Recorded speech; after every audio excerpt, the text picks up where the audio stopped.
नमस्कार दोस्तों, Hindi chess base India channel पे मैं निखिलेश जैन आप सभी का हार्दिक अभिनंदन करता हूं। दोस्तों, जैसा कि आप सभी जानते हैं कि हम लगातार भारतीय शतरंज टीम के कप्तान विदित गुजराती के ऊपर उनके बेस्ट गेम्स की सीरीज़ बना रहे हैं। तो आज ये उसमें हम चौथा वीडियो लेकर के आए हैं। इससे पहले हमने व्लादिमीर क्रैमनिक के खिलाफ उनकी जीत, इनार्केव एर्नेस्टो के खिलाफ उनकी जीत और वांग हाउ के खिलाफ उनकी जीत को ऑलरेडी जो है वीडियो बनाया हुआ है, तो उसे आप देख सकते हैं। नीचे डिस्क्रिप्शन पे भी मैं लिंक दिए देता हूँ।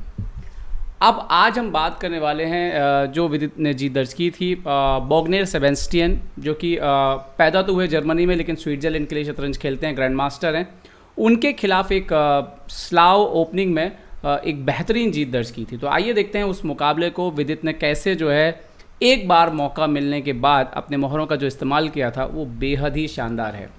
यहाँ पर विदित वाइट पीसेस से खेल रहे थे। मुकाबला शुरू हुआ D4 से, D4 D5 C4 C6, night F3, night F6, night C3। तो बेहद ही नेचुरल तरीके से गेम आगे बढ़ रहा था। और यहाँ पर बोग्नर जो लाइन्स सेलेक्ट करते हैं A6, तो हम जानते हैं A6 स्लाव जो है वो काफ़ी खेला जाता है।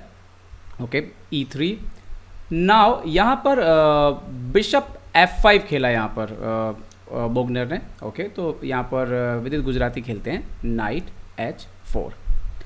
ओके, सो ये जो एक्चुअली में वेरिएशन है बिशप F5 नाइट H4, ये खेला तो गया है लेकिन ये बहुत ज़्यादा जो है वो नहीं खेला गया। नाइट H4 मतलब कि यहाँ पे जो मोस्ट पॉपुलर लाइन है वो अलग अलग हैं, जैसे कि फॉर एग्जांपल क्वीन B3 है, बिशप D3 है, ये सबसे नेचुरल लाइन्स हैं। बिशप E2 है और नाइट E5 E1 जो है वो खेला गया है, काफ़ी C/D5 को खेला गया है। लेकिन नाइट H4 जो है वो बहुत ही थोड़ा सा रेयर लाइन है जिसका चुनाव यहाँ पर विदित गुजराती करते हैं।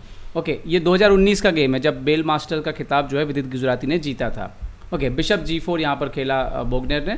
सो विदित खेलते हैं queen C2, now E6 H3, bishop H5। तो अगर आप डाटाबेस में भी जाके देखेंगे तो आज तक भी आपको जो है 11 गेम ही मिलेंगे इंक्लूडिंग ये वाला गेम। ओके, तो विदित ने यहाँ पे खेला G4। अब जो इससे पहले जो भी मुकाबले हुए हैं, अधिकतर मुकाबलों में दो तरीके से लाइन खेली गई है। एक तो सिंपल जो है बिशप को G6 वापस यहाँ पे खींच लिया जाता है। दूसरा जो नाइट BD7 जो कि विदित के अपोनेंट ने यहाँ पर खेला।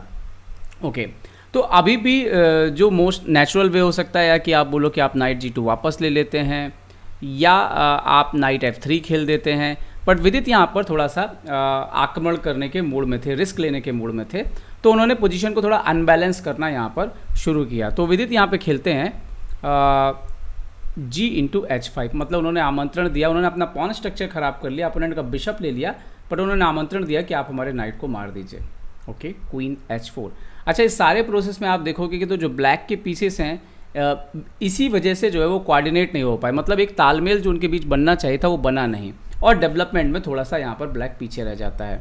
ओके, तो यहाँ पर बिशप D2 अपना डेवलपमेंट कंप्लीट करते हुए लॉन्ग कैसल का इरादा, ऑलरेडी उन्होंने G फाइल विदित ने ऑलरेडी ओपन रखी हुई है पॉन H5 पे, तो ये बिल्कुल क्लियर है कि लॉन्ग कैसल होने वाला है और उसके बाद विदित आक्रमण करेंगे। ओके, D/C4 मारा अपोनेंट ने, तो विदित खेलते हैं bishop C4 and immediately C5। ये एक्चुअली अपोनेंट का आइडिया था कि सेंटर को जो है वो इमीडिएटली ब्रेक किया जाए। विदित यहाँ पे कुछ नहीं करते, विदित चुपचाप अपना डेवलपमेंट कंप्लीट करते हैं, क्योंकि वो अच्छे से जानते हैं कि आक्रमण तभी होगा जब उनका डेवलपमेंट कंप्लीट होगा। Okay, night C6। और अब इसके बाद जो गेम है वो दो बातों पे तय होता है कि विदित की खेल की प्रति समझ और उनके अपोनेंट की इस स्थिति को समझने की क्षमता, और दोनों जो है वो एकदम अलग अलग हैं। अब विदित यहाँ पे खेलते हैं रुक H/G1। प्रेशर जो है वो G7 पर है, एक प्रकार से आपके बिशप को बाहर निकलने से रोक रहे हैं। यहाँ पर अपोनेंट के पास एक ऑप्शन था, अपोनेंट लॉन्ग कैसल कर सकते थे, long castle, night E4, CD4, ED4। अगर यहाँ पे नाइट D4 मारते हैं तो बिशप G5 एक ब्रिलियंट मूव था, तो इसीलिए नाइट D4 यहाँ पे आता नहीं एक्चुअली में, और ये पोजीशन वाइट के लिए ही कंफर्टेबल है। और जो किंग है ब्लैक का, उसको अभी भी जो है लाइट कलर के आसपास थोड़ा सा प्रॉब्लम जो है, अगर थोड़ा भी अटैक आया लाइट कलर में तो प्रॉब्लम क्रिएट हो सकता है, तो इसीलिए शायद उन्होंने वहाँ पे लॉन्ग कैसल किया नहीं। यहाँ पर इन्होंने खेला C/D4, तो विदित खेलते हैं E/D4। और अभी ऑप्शन था जैसे नाइट D4, तो अभी आप देखिए ब्लैक पॉन अप हो रहा है, लेकिन क्यों विदित ऐसा अलाउ कर रहे हैं? क्योंकि अभी भी ब्लैक का किंग जो है वो सेंटर पर है, बिशप आपका निकला नहीं है, और यहाँ पर विदित चुपचाप जो है क्वीन A4 खेल देते। आप B5 वगैरह यहाँ पे खेल नहीं सकते, आप ध्यान से दे सकते हैं, क्योंकि आपका रुक हैंगिंग होगा, हम नाइट B5 भी जो है वो मारा जा सकता है। ओके, तो अपोनेंट यहाँ पे क्वीन F2, H6, G6 और इस तरह से पोजीशन आती। तो अगर एक्चुअली आप कंप्यूटर की मदद से देखेंगे तो आप ब्लैक, शायद कंप्यूटर बोले कि ब्लैक ठीक है, लेकिन प्रैक्टिकल चेस में इस तरह से इमेजिन करना है कि आपका एक नाइट D4 पे पड़ा है, क्वीन F2 पे उस पर अटैक है, आपका बिशप निकला नहीं है, डार्क स्क्वायर पे भी गड्ढे नज़र आ रहे हैं, किंग सेंटर पर है, तो ये कोई भी जो है इस तरह से खेलना नहीं चाहेगा। ठीक है, तो मैच में क्या हुआ, मैच में उनके अपोनेंट ने क्वीन इंटू D4 यहाँ पर एक्सेप्ट कर लिया। ओके, सो यहाँ पे अभी आप देखिए कि C4 का चूँकि आपका बिशप हैंगिंग है, तो अभी आप ऐसा कुछ नहीं कर सकते कि बिशप हटा के आप कुछ अटैक कर दें। तो यहाँ पर नाइट E4 खेला, विदित ने सपोर्ट भी लगाया C4 के बिशप पर। तो अब उन्होंने यहाँ पे खेला नाइट C5। अभी आइडिया क्या है कि अगर आपने बिशप हटाया अब, तो अब हम यहाँ पर इस नाइट को मार देंगे क्वीन के सपोर्ट से। तो यहाँ पर विदित ने क्या किया, विदित ने चुपचाप अपना नाइट अलग कर लिया, विदित ने खेला नाइट G5। अब विदित के दिमाग में जो प्लानिंग चल रही थी वो आने वाले कुछ चालों में यहाँ पर क्लियर होती है। अपोनेंट ने यहाँ पे खेला नाइट E5। अब यहाँ पर बोगनर को ऐसा लग रहा है कि शायद ये जो स्क्वायर है वो काफ़ी कमज़ोर पड़ रहा है, लेकिन बोगनर यहाँ पे जो बात भूल रहे हैं वो ये कि एक ही पीस उनका बोर्ड पे बार बार चल रहा है। जैसे क्वीन कई बार चल चुका है, ये नाइट बार बार चल रहा है और अभी भी ये पीसेस अपने स्टार्टिंग स्क्वायर पर हैं। तो एक भी चूक अगर हुई यहाँ पर और एक भी मौका वाइट को मिला तो ब्लैक के लिए संभालना मुश्किल हो जाएगा। अभी देखिए, अभी तो खैर आप देखिए कि ये नाइट इधर आया है टेम्पो के साथ और यहाँ पर इस बिशप पर अटैक है। विदित ने खेल दिया बिशप E2, अपने बिशप को बचा लिया। अच्छा, यहाँ पे वो नाइट E5 की जगह चाहते तो इस तरह से खेलते, बिशप निकाल सकते थे, लेकिन उनके ऊपर अटैक आ रहा है रुक G4 करके, तो क्वीन F6 इस तरह से खेलना पड़ता, थोड़ा सा पेसिव होकर के, पर इसमें डेवलपमेंट उनका ज़्यादा बेहतर होता। बट उन्होंने खेला नाइट E5, तो विदित ने बिशप E2 बचा लिया। और अब ये मौका था एक्चुअली में कि यहाँ पे कुछ अलग किया जाए, जैसे कि H6 कर सकते थे, नाइट F3, बिशप F3 और क्वीन D3। और अगर ये यहाँ पर मान लीजिए कि आप देखें कि एक्सचेंज हो जाए queen C2 king C2, white definitely better रहेगा स्लाइड, लेकिन ये पोजीशन फिर भी जो है खेली जा सकती थी बोगनर की तरफ से। पर बोगनर ने क्या किया, बोगनर ने यहाँ पर नाइट D3 चेक दे दिया और ये ऑलरेडी एक ब्लंडर हो गई थी बोर्ड पर। विदित ने चुपचाप किंग B1 खेल दिया। बट अब इसके बाद प्रॉब्लम जो है वो आना शुरू होने वाले हैं। जैसे बिशप E3 आने वाला है तो आपका नाइट मर जाएगा D3 पे, तो आपको नाइट बचाना पड़ेगा। तो उन्होंने खेला नाइट B4। विदित ने यहाँ पे बिशप इंटू B4 मार दिया, क्वीन इंटू B4। अब आपकी बारी है दोस्तों, आप ज़रा सा 5 मिनट चाहो तो पॉज करके सोचना कि आप ये जो सारे मोहरे आपको दिख रहे हैं इनका कैसे इस्तेमाल करने वाले हो ब्लैक के खिलाफ। ब्लैक का क्वीन जो है वो B4 पे है, नाइट C5 पे, तो ऑलमोस्ट ये हैंगिंग पीसेस हैं, किंग सेंटर पर है और ये 3 पीसेस अपने स्टार्टिंग स्क्वायर पर हैं। तो देखिए विदित इस गेम को जो फिनिश करेंगे वो दिखाता है कि विदित का स्तर क्या है। विदित ने खेला रुक G4, तो अभी तो एक पीस गेम में लेकर के आए। ओके, उन्होंने खेला क्वीन B6 बोगनर ने। तो अब विदित खेलते हैं H6, तो अपना पीस तो लेके आए, अपोनेंट के पीस को जो है उसको स्थिति ख़राब करनी है। ओके, यहाँ पर उन्होंने खेला G6। डेफिनेटली आप देख सकते हो कि मारने का तो कोई मतलब निकलता नहीं, क्योंकि एक तो बहुत सारे प्रॉब्लम आने वाले हैं। नाइट हटेगा, उसके बाद क्वीन भी जो है इस डार्क डायगोनल पर अटैक कर सकता है। तो यहाँ पर उनके अपोनेंट ने खेला G6। अब यहाँ पर विदित चुपचाप खेलते हैं क्वीन C3। ओके, अब क्वीन C3 पर रुक G8 बचाया। So now night into H7। यहाँ पर बोगनर ने खेला बिशप H6, तो अब विदित खेलते हैं नाइट F6 चेक।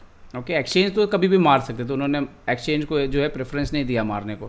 बोला किंग E7, तो अभी विदित खेलते हैं रुक B4। ओके, तो अब ये देखिए कि विदित का 1 2 3, या मैं इनको इस तरीके से हाईलाइट करूं, ये सारे के सारे पीसेस जो है वो बहुत ही अच्छे से किंग के टुवर्ड्स पार्टिसिपेट कर रहे हैं, जबकि ब्लैक के पीसेस अभी भी कोऑर्डिनेशन में देखिए किसी का किसी के साथ कोई बातचीत ही नहीं है। ओके, तो अब यहाँ पर उन्होंने खेला क्वीन A5 और ये देखिए ये एक हैंगिंग पीस के जैसे जो है यहाँ पर मूव है। अभी देखिए अगली चाल में विदित क्या खेलते हैं, नाइट E4। आप नहीं मार सकते नाइट इंटू E4, क्योंकि रुक इंटू B7 के बाद आपका डिस्कवर अटैक में क्वीन चला जाएगा। सो नाइट E4, तो यहाँ पर बोगनर ने खेला रुक C8 और अब विदित इस गेम को ख़त्म करते हैं बेहतरीन तरीके से। Queen F6 check, king F8 गए, क्योंकि बाकी तो नाइट D6 चेक आ जाता। तो नाउ नाइट D6, तो रुक पर अटैक और F7 पे मेट लगी हुई है, तो अपोनेंट को खेलना पड़ा रुक C7। और जैसे उन्होंने रुक C7 खेला, विदित ने खेला नाइट C4। अभी प्रॉब्लम क्या है, ये क्वीन बचाइए और ये पीछे से मेट भी लगी हुई है। तो यहाँ पर आप बहुत ज़्यादा इवन, मतलब क्वीन बचाइए मतलब कि आप क्वीन इंटू B4 मार सकते हैं, बट ये पीछे से जो है वो चेकमेट हो जाएगी। तो गेम का जो सबसे अच्छा पार्ट वो है कि पहली बात तो विदित ने यहाँ पर रिस्क लिया, जिस तरह से ये थोड़ा अनइवन स्ट्रक्चर किया, ये दिखाता है कि वो कई मौक़ों पर ये दिखा सकते हैं उनके विरोधी खिलाड़ियों को कि यहाँ पर विदित की जो क्षमता है मोहरों को कोऑर्डिनेट करने की, वो उनके अपोनेंट से बेटर है। दूसरी, उन्होंने यहाँ पर जो एक और अच्छा काम किया कि जब वो टाइमली अपने मोहरों को इम्प्रूव करते चले गए, ठीक है, और ये खासतौर पे ये गलती होने के बाद अपोनेंट के, उसके बाद तो कोई मौका नहीं दिया। आप देखिए कि टाइमली एक्सचेंज, उसके बाद अपने रुक को लेकर के आए, फिर पॉन से जो है स्ट्रक्चर को वहाँ पर कमज़ोर किया, फिर डार्क स्क्वायर पर अटैक किया, उसके बाद जो गड्ढे बन गए F6 के आसपास उनका सही इस्तेमाल किया, नाइट रुक को टाइमली जो है बोर्ड पर मैनूवरिंग किया। तो सारे जितने पीसेस थे सबसे बराबर काम लिया उन्होंने, और उसके बाद इस तरह की टैक्टिक्स ढूंढ के निकाल ली। तो उसके बाद तो खैर अपोनेंट के लिए गेम जो है वो काफ़ी ख़राब था और बड़ी आसानी से यहाँ पर विदित ने मैच को जीत लिया। तो दोस्तों, ये था विदित गुजराती के ऊपर हमारी लगातार जो सीरीज़ चल रही है उनके बेस्ट गेम्स का उनका एक और गेम। उम्मीद है वीडियो आपको पसंद आया होगा। पसंद आया हो तो लाइक, शेयर और सब्सक्राइब करना ना भूलें। देखते रहिए हिंदी चेस बेस इंडिया को। चेस बेस इंडिया के लिए मैं निखिलेश जैन। जय हिंद। तो उम्मीद है आपको हमारे वीडियो पसंद आए होंगे। अपने सुझाव हमें जरूर दें और याद रखें, शतरंज की हर छोटी बड़ी खबर के लिए जुड़े रहें चेस बेस इंडिया चैनल से। जी हाँ, चाहे वो खिलाड़ियों के इंटरव्यू या फिर वो खेल का विश्लेषण, चेस बेस इंडिया हमेशा आपके लिए खबरें लाएगा सबसे तेज सबसे जल्दी। सब्सक्राइब करें Hindi chess base India channel को। अगर आप यूट्यूब पर देख रहे हैं तो सब्सक्राइब करें और साथ ही साथ बेल आइकॉन दबाना ना भूलें दोस्तों, क्योंकि इसी से मिलेंगे आपको सारे नोटिफिकेशन। फेसबुक पर देख रहे हैं तो जरूर लाइक और शेयर करना ना भूलें।